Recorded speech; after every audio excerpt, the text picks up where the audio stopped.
Alrighty, so this is just going to be a quick review of this brand new Troy-Bilt lawnmower tb320. It has a Briggs and Stratton 625EX series 150cc. I actually just bought this. It's rear-wheel drive from Lowe's a couple days ago. It has the option of, this was really cool, which I found later. A hose plugs in here, and as the blade is spinning around, this hose shoots water in that all around, and you could even leave this running from what I've heard, because that manual was not very clear on many things, and it would definitely help clean it out. So this is just a quick test that I gave it today. It has the option of this bag, which the instructions were not clear on, of how to put it together. So, and I'm not the first one to say that. So basically the frame they give you, it's like this metal thing that goes all the way back, gives the bag its shape. That has to go inside this sock, which is going to be your mulch bag, and it has these clips which you have to go like that on, and they just sit, and naturally, because everything's going that way, the bag will not come off.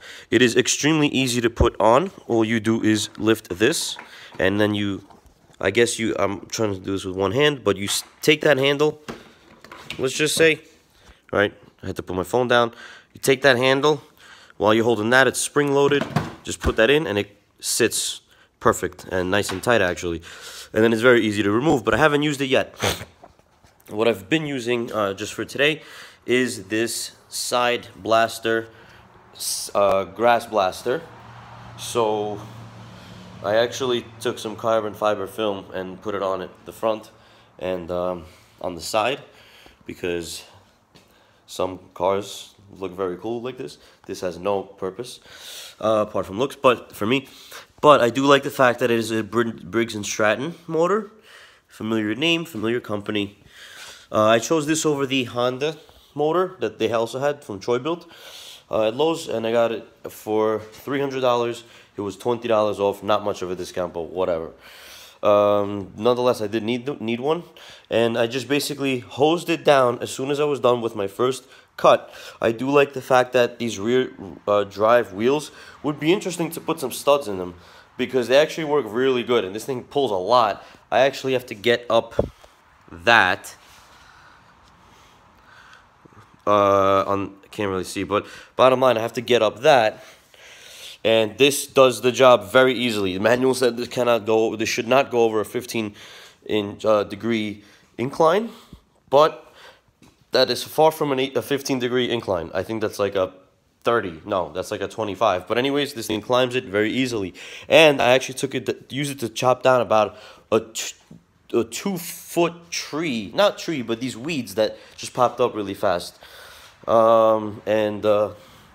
Yeah, and it blasted through them. They were like little twigs, but you know what? They were thick. They were very light, easy to break by hand, but this thing took it very easily. I did not like the fact that as soon as I opened it, there was a piece of a small portion of rust on the blade, which they gave me. Apart from that, this does come with a two-pull guarantee, and I believe as soon as I put in the gas, and as soon as I added the included 20 ounce, I believe, of SAE 30 oil. I have to look that up. Which oil is it? It's somewhere else, because they did include a quart of oil, even though it appeared as if there was oil already on the dipstick when I got it. The other thing is I had to buy a gas can because I don't have any gas cans. I bought a 2-gallon, and I'm not sure what the capacity of this is. Maybe it's in the manual, but point is I just pour it up with a flashlight up until I see some. I don't know anything about gas efficiency, fuel efficiency. I mean, it's probably not much. It's just a 1500cc motor. I'm sure it's got one piston in it. And I do like this drive control. I don't know. I'm not too sure if it's regulated yet. Like this, it has actual speed control. It just says it's drive control. I'm sure if it was actual throttle control, they would give you the word throttle control. And basically, I put these out of some leftover white carbon fiber vinyl wrap, just for looks.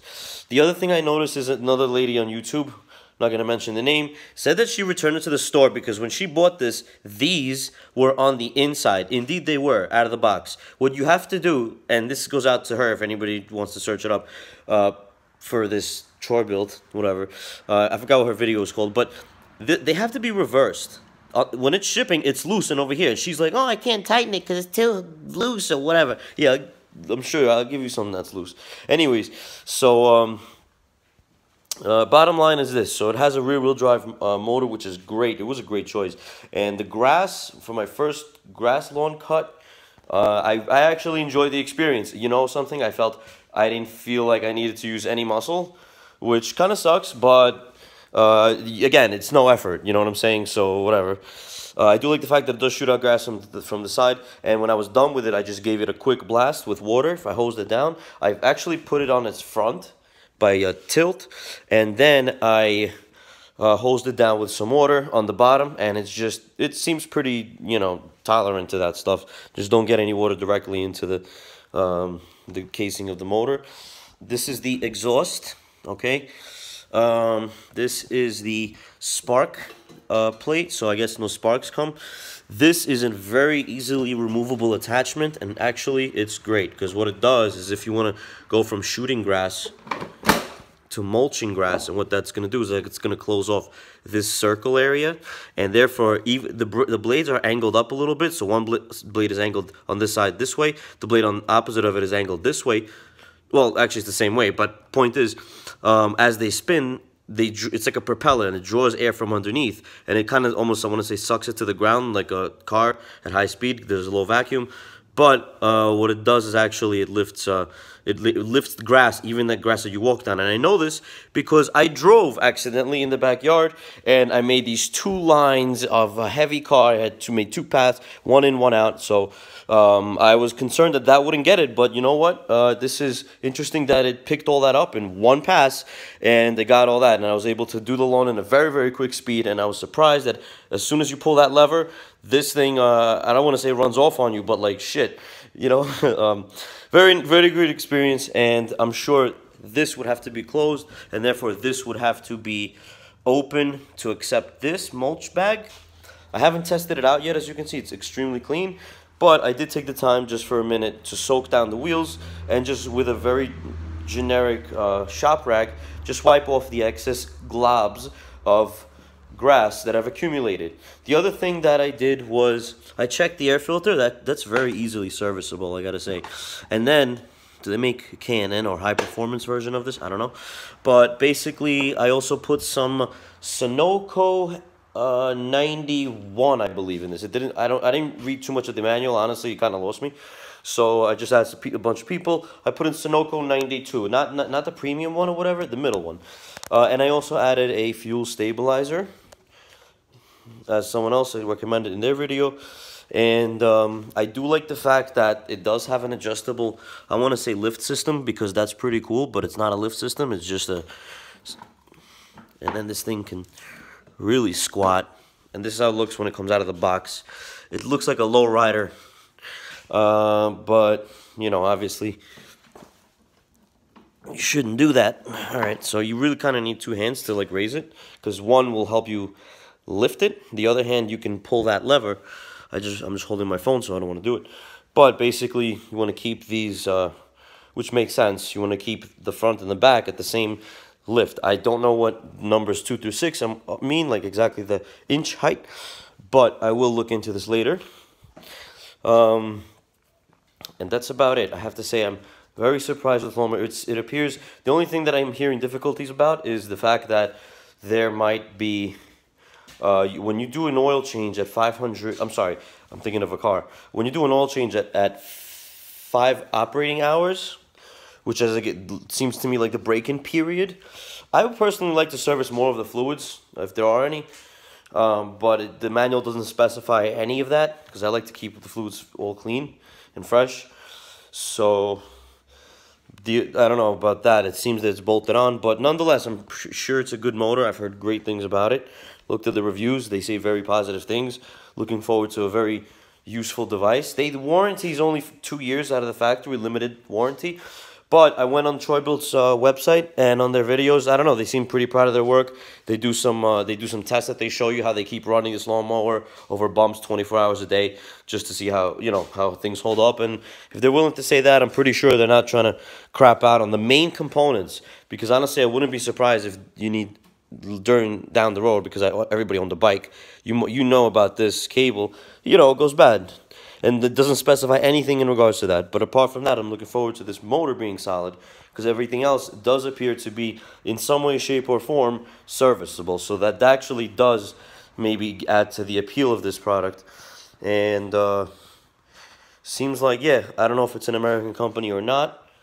I know Briggs and Stratton, I'm pretty sure is. If it is.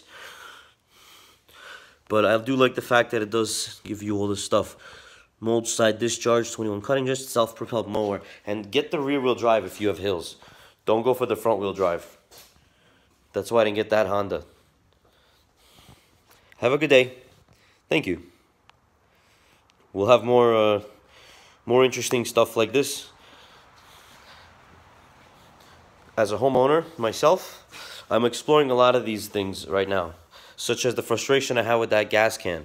All gas cans have this new not really new, but they have a certain standard that they have to appeal to, which is like it has to have 2 points of cutoff or whatever, or something like that. Don't quote me, but in court. But basically, yeah, whatever. The old gas cans I'm used to, you just close it, they're airtight, they're fine. And this one, it's just, don't forget to take off the whole thing. You got to take the whole nozzle apart pretty much, because there's going to be a spring that doesn't want to come out. Then it shoots out all at once. All gas cans have this problem. There's going to be actually a cap at the very end of that nozzle. And silly me, well, or should I say whatever. But bottom line, as I was taking everything apart, I realized that thing comes off and it serves no purpose. So, I mean, I don't know. There was no instructions on it. Whatever. It was just a pain in the ass. And there's a lot more stuff to come. So, about the weed removal and all that stuff, organization, everything else. Stay tuned.